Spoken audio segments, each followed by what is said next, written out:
Alrighty. We are still here at Tinker Air Force Base Fam Camp. And we're going to show you around real quick. And kind of show you this campground, this military fam camp. It's a little tight though. It's a very small. Yeah, it's a small campground. They got some kind of weird parking, which we'll show you. Yeah. And then they got something that we have never, ever seen in a campground or RV park that we've ever been to. Right. And we've been RVing for 30 years almost, full time for almost 5 years. And yeah, we've never seen this, so we'll show it to you right after this.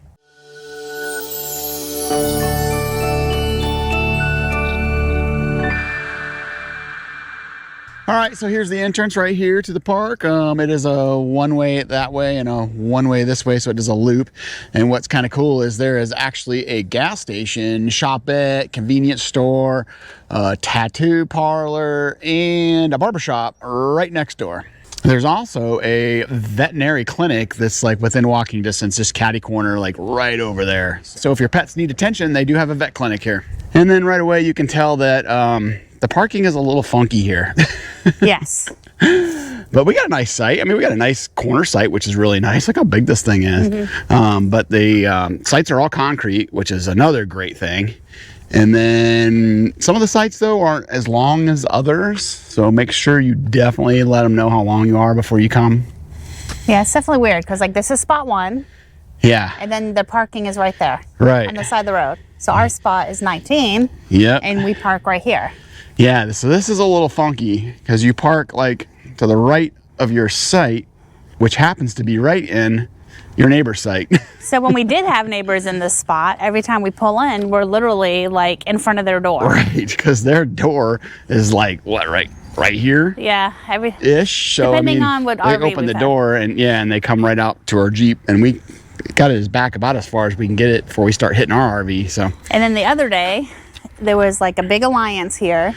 It was early in the morning, so we were here, an alliance with their truck there, and then that RV there had their truck, and these poor people had a doctor's appointment and could not get out in the morning, so they had to do like a, I don't know, probably like a 20-point turn to try to. I told her she should have just came and woke us up, and we would have backed up or something, but it is pretty weird. And then they ended up moving just because their truck would not fit, because that's not really a big dually spot. No, and this campground's not full. As you can see, there's empty sites over there, and there's empty sites over there. So why the folks at the campground don't spread us out like automatically, I don't know.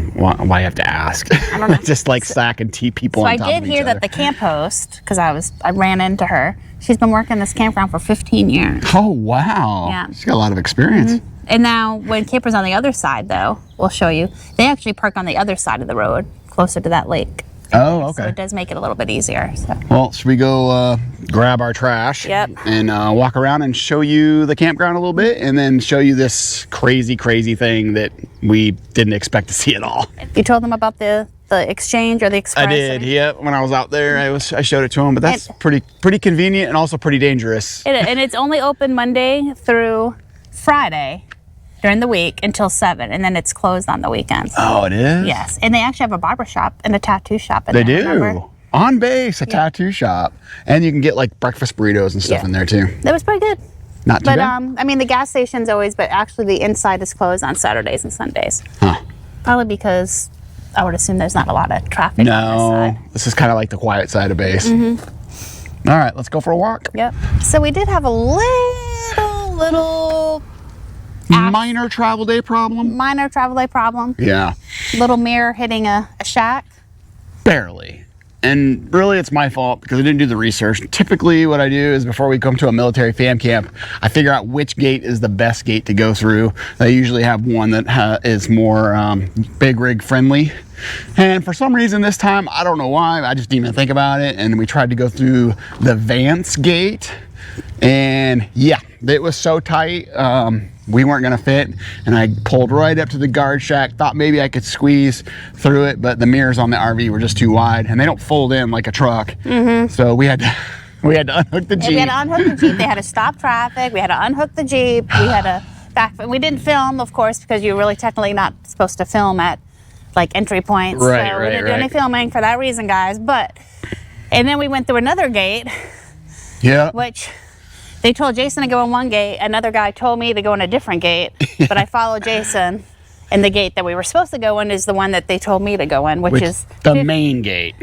No, this gate right here. Yeah, this is, oh, yeah, there is a gate right outside the This fan is camp. the 59th Avenue gate, There and you that's go. the gate you want to come in on because it's big and yeah. Anyway, And it's close to the RV park. and it's very close to RV park, so that's the gate. So make sure you do your research because we didn't. Yeah, people were super happy to sit there and wait while we unhooked the Jeep, and then I had to do like a 20-point turn to back the RV out of there. And they told me to like just pull over the side, so I'm like off in like between a bunch of barriers, and anyway, We did it though. we did it. It's quite entertaining. Yeah. So for those of you who don't know, Tinker Air Force Base is basically Oklahoma City, Oklahoma. And when we posted on Facebook that we were coming here and we asked folks what to do, people thought we were crazy coming to Oklahoma City during tornado season. Yes. I bet you half the comments that we got were, you know, find a tornado shelter, run, leave, watch the weather. And honestly, we've been here a few days already, and looking at our forecast for the rest of the time we're here, it's beautiful, guys. It's absolutely gorgeous. No storms in sight. So No, I think we got lucky. Well, yeah, so far so lucky, but we have our weather radio. Yep. And the thing is, I mean, right now, people complain this is Tornado Alley, but there's been tornadoes in Wisconsin and Michigan, so I kind of just feel like Tornado Alley's moving north, y'all. you just got to pay attention to where you're I at. saw this morning that Illinois has actually had the most tornadoes so far this season out of any other state, including like more than Texas and Oklahoma combined. All right, so after you come through the gate, and this is the road over here where you're gonna come in, and this is the actual check-in right here. So you're gonna park right here, and then check into the office, and then the camp host is actually right there in that Riverstone. So real close. So I don't think they actually like sit in here, but if they see you pull in, then she'll run out and go ahead and check you in. I greet you. And another cool thing about this fam camp is there are hiking and walking and biking trails all over the place. Oh yeah, both sides. Yeah, so we've been going either left or right out of the park, and they both just go, and a whole bunch of trails. Yeah, I mean, I do my 3.5 mile walk every day because you can just keep going and come back. It's pretty interesting. And then it's got a nice little pond right there you can see with a fishing dock. There's a couple guys over there fishing right now. But yeah. There's like a little park and a playground. Literally, if you take this trail, it's like right over here. Oh, that's right. Yep, right on that trail. They do have a dump station. Even Yep. though it's all full hookups, so I don't. That's right. It is all full hookups. Dump station there. Of course, the dumpster's right there. This is the overflow parking for all those, because it is very tight. So this is where all the overflow parking is for if the people that want to park on the side of the road. Y'all ready to see something very unique to a RV park or campground? It kind of blew my mind when I saw the sign for it. I was like, huh. I mean, it's a necessity. Yep. In this part of the country, we have a tornado shelter, an actual designated tornado shelter in the RV park. Yep. So we're gonna show it to you real quick. So obviously being in Oklahoma and Tornado Alley, it's probably a good idea to have this. Actually, when we checked in, they said they had actually used this already once this year, right? Yep. They've already used it once or twice this year. So let's show it to you. Oh, they there you go. must clean it out because earlier there was a bunch of stuff. Oh. Well, there you go, guys. Our very own tornado shelter in the campground. It looks like they got a first aid kit, a bunch of batteries, bottled water. I don't know if I should open Let's this see what's or in the not. kit. Yeah. Oh, there's more. So fire extinguisher, Okay. first aid kit. What are those, glow lights or something? Bunch of batteries. Oh, a bunch of batteries. And we asked her, because like we have the dogs, and she's like, yep, just squeeze on in here. I mean, they have the shower house and stuff too, but it's all coded. And obviously, I don't know what the code is because I don't shower in the shower house. You don't shower? I mean, I shower, but I use our own shower. That's right. And I do laundry in my own RV, so. Yeah, so this is pretty neat, and I'm sure this has been used quite a few times by RVers, so. It would be pretty scary to be in here regardless, though. Yeah. Even with or without the tornado. Have you guys ever seen a tornado shelter in an RV park? If you have, let us know down in the comments, because we never have, and I bet you we've been to, I don't know, 200 RV parks maybe. It's that, probably more than that. I just noticed I got a bunch of locks too, maybe to try to keep the door in. Oh yeah, multiple locks. Multiple locks, yeah. Don't want that thing getting sucked open. I'm guessing this door's unlocked as well. It's got double locks. Yep. So kind of keep an eye on the sky. And I think this is actually the first tornado shelter I've ever seen above ground, actually. yeah. 'Cause I've seen a few, like, in the ground. Right. Like when we were stationed in Mississippi and stuff, people had them, but I've never actually seen one above ground.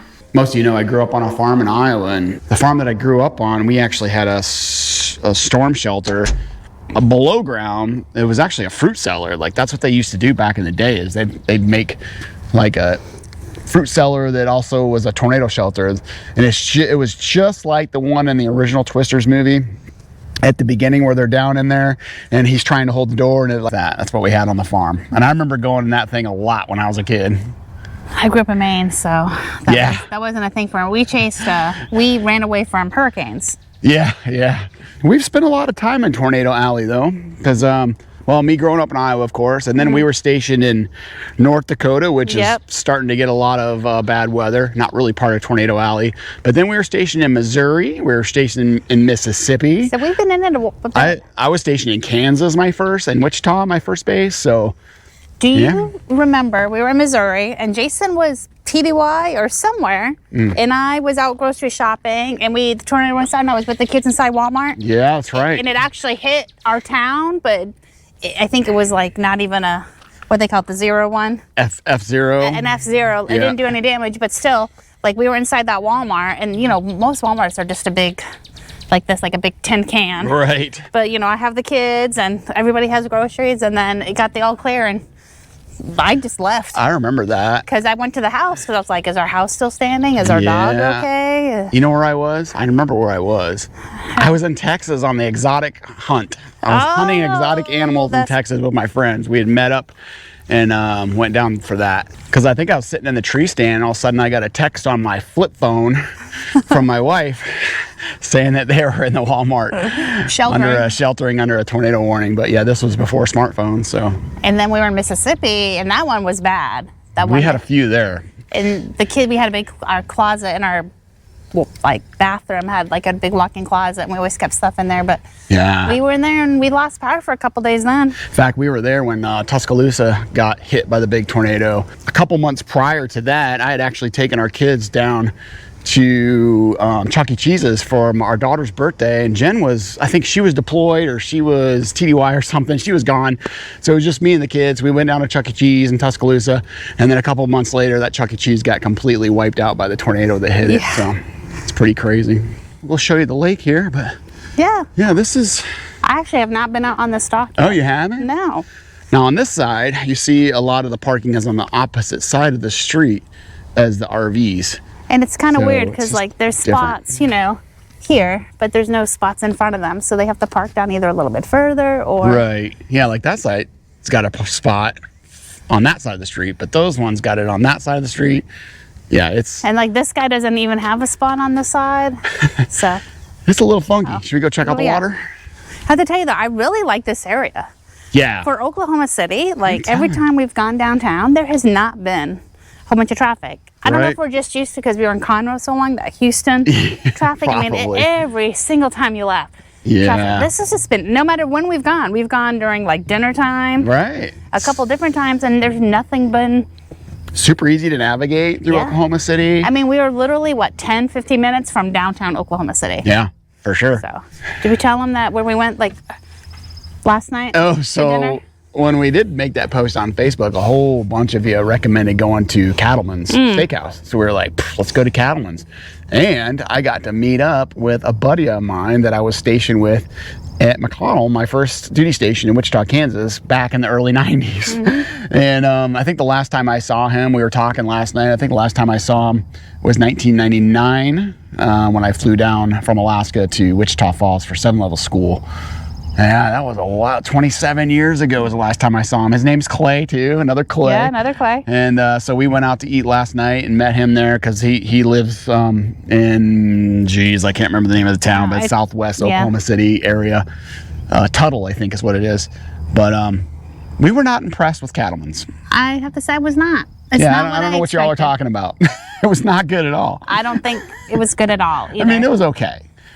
Well, I mean, I had fried shrimp. I'm not a big, I like my steak well done, as most people know, or like a little bit extra. So I don't order steak when we go out for that reason, because I don't want to insult anybody ordering a steak like that. So yeah. I had shrimp, but I mean, it just wasn't anything great, to be honest. I had a ribeye and I was expecting like this amazing steak, and it had like zero flavor. Zero. So I don't know if we caught them on a bad night or what, because the place was packed. I mean, there was plenty of people in there, but even my buddy Clay, who's from this area, he's like, nah, we know whatever come here, because it's just not impressive to them either. So yeah. But hey, we gave it a shot. Yep. What does the other Clay always say? It'll make a turd. It'll make a turd. Oh. Yes, I don't know what they're catching in here, but I'm guessing probably bass. And it's pretty yucky. Oh, there's some fish. There's some sunfish there, or some brim. I don't know if you can see them down there in the right there. A lot of, I don't know, like, algae or whatever that is. Yeah. Oh, there you go. You can see the fishies. Oh, yeah. Little bluegill. Now, I know you can hear the frogs in the evening. Oh, yeah. It's pretty nice. Mm-hmm. It's quiet here. It is quiet, sure. And like, I'm going to jinx us, but there hasn't been a lot of bugs either, surprisingly. No. Well, it really cooled down. It's been beautiful. The only thing about this thing is, like, there's not a lot of room just to sit outside. No, and they need to mow. Oh, they definitely need to mow, because it Look is. at this grass. I mean, our site too, like, it is. Yeah. Hey, you may have noticed, but we got new mics. Oh, these are the DJI Mic 3s. We just got these. So we're going to try them, see how we like them. Will you guys let us know down in the comments how the audio sounds, especially compared to our earlier videos where I use a shotgun mic. So this way it gives us a little bit more freedom. I don't have to constantly have the camera pointed at us to pick up the audio. I can point it wherever, and I can be a long ways away, and you guys still hear me crystal clear, right? Hopefully. Hopefully. Just let us know. Do you like this better? Does this sound good? Mm-hmm. And what are we doing today? What are we doing today? Jason's favorite thing in the whole wide world. We're going shopping. Yes. We're going to Home Depot. We got to go to Home Depot because we may have a fix. Well, I know we have a fix for our travel lock leak situation. Some friends of ours actually put a video together, and I'm going to talk about that later. I'm not going to talk about it right now in this video. It'll probably be next week. And I'm going to give them all the credit because they came up with it. But we're going to go to Home Depot today probably to get the parts for that. And then next week I will probably put it together and show you. And I get to go to Chicken Salad Chick. Chicken Salad Chick for lunch. There we go. Some pretty good stuff. Yeah. Have you guys ever eaten Chicken Salad Chick? We love it. I never heard of it until we were in Texas. No, and they got it here in Oklahoma too. So yeah, there's one right down the road on the way to do more exploring.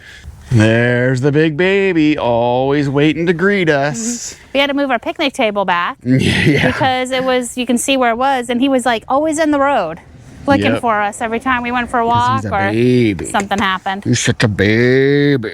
He is a got big your tux back on today. Yep. Not a big fan of the black. I feel like you can see all those little hairs sticking out. Yeah. Our Magneshades are still looking good though. I got the other side done now. So that was a little bit of a debacle too. So in the last week's video I was talking about the Magneshades, but they had shorted us like 6 magnets. So they 2-day aired them to us, which was great, and they were supposed to be delivered last Friday when we were down at Lake Texoma. And Friday shows up, and UPS goes to deliver them. The tracking number says they're out for delivery, and lo and behold, UPS lost the package, completely gone. Couldn't find it. So they finally found it a couple days later and re-delivered it on Monday, and we were gone, of course. We left Monday. So I just ordered some magnets off of Amazon and got it squared away, and now she's good to go. Man, we really like these things though. You can definitely tell the difference in temperature. I mean, it's crazy, especially when it's hot out. It's not too bad. It's really nice out right now. Before, when we'd open this door, I could feel the heat hit you from the front end from being so warm. But now when we open this door, you can actually feel the cold air from the AC come out. So we definitely gonna like these things.